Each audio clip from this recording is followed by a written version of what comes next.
भगत सिंह पैदा हुए थे वो तारीख थी शनिवार तो दिन था और आश्विन सुदी 13 संवत 1964।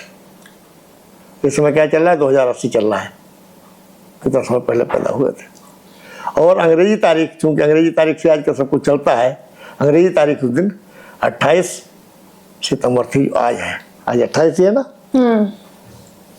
प्रातःकाल 9 बजे जन्म हुआ था उनका, प्रातःकाल 9 बजे जन्म हुआ था। और उनकी दादी ने, दादी उसमें जिंदा थी भगत सिंह की, अच्छा, उनको भागों वाला कहा था, भगता। क्यों कहा था? क्योंकि उसके दिन उसके पिताजी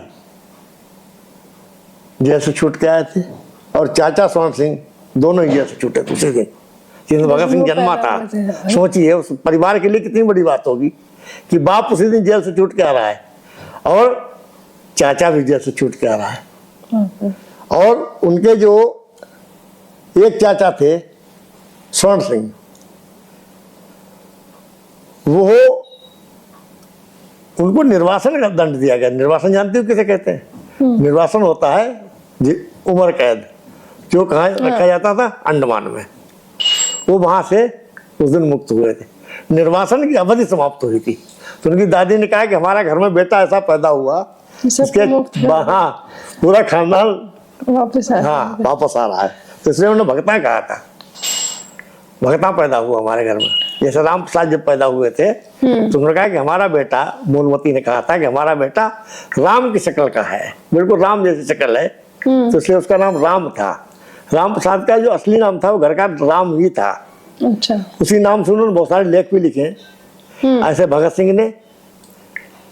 सिंह क्रांतिकारी थे और उन्होंने जो भी लेख लिखे उसमें बहुत जगह पर उन्होंने अपना नाम छिपाया है। विद्रोही लिखते थे अपने नाम के आगे, भगत सिंह विद्रोही।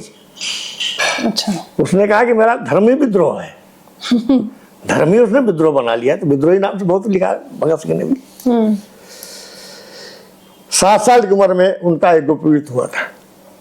पहले 7 साल की उम्र में यज्ञोपवीत जानती हो क्या होता है? जनेऊ धारण करते हैं बच्चे। तो यज्ञोपवीत हुआ था। आर्य समाजी थे उनके दादा, पूरा परिवार आर्य समाजी था।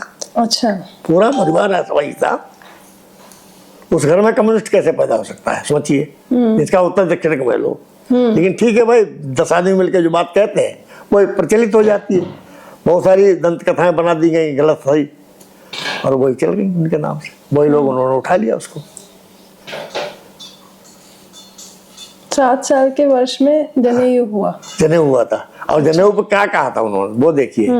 जब वो जनेऊ दिया जाता है तो घर के बड़े बूढ़े आशीर्वाद देते हैं। हाँ। तो बोले मैं चाहती हूँ, दादी ने कहा था, और मैं चाहता हूँ, दादा ने कहा था, दादा दादी दोनों ने कहा था कि हमारा बेटा भी देश के लिए कुर्बान हो जाए। अच्छा, जी हाँ। मतलब क्या जज्बा था। कोई ऐसा कोई इच्छा प्रकट करेगा कि मैं चाहता हूँ। पहले ऐसी औरतें थी। हाँ। राम प्रसाद बिस्मिल को जब फांसी दे दी गई थी तो उनकी माँ ने कहा था कि छोटा बेटा है, मैं इसको सौंपती हूँ, ये भी वही काम करे। उसको भी जेल दे दिया गया, जेल दे के मार दिया गया। भगत सिंह के साथ क्या हुआ? भगत सिंह की फांसी आपको पता है, सुबह को फांसी दी जाती है। लेकिन अंग्रेजों ने सारे नियम कानून कायदे ताक पर रख करके रात को दे दिया गया। उनके मरने पर सबसे बड़ा जो वक्तव्य दिया था वो किसने दिया था पता है आपको? वो थे सरदार वल्लभ भाई पटेल, जो भारत के पहले गृह मंत्री रहे। तो मैं पढ़ के सुनाना चाहता हूँ। देखिए कितना बढ़िया बात कही थी ना कि युवक भगत सिंह, सुखदेव और राजगुरु की फांसी से सारा देश विक्षुब्ध हो गया है। मैं इन वीरों की प्रथा का अनुकरण तो नहीं करता, परंतु राजनीतिक हत्या अन्य प्रकार की हत्याओं से कम निंदनीय नहीं है, इसमें मुझे तो कोई संदेह नहीं। परंतु सरदार भगत सिंह और उनके साथियों के देश प्रेम, साहस और आत्म बलिदान का मैं कायल हूँ। ये बात कौन लिख रहा है? सरदार वल्लभ भाई पटेल। फांसी की सजा रद्द करने के लिए जो प्रार्थना संपूर्ण देश ने की, उसकी अवहेलना से वर्तमान शासन की हृदयहीनता, विश्वसनीयता, विदेशीयता जिस तरह से प्रकट हुई है वो इससे पहले कभी नहीं हुई थी। बताइए, किसी आदमी को शाम को फांसी दे करके और जला करके मारा जाए। हम्म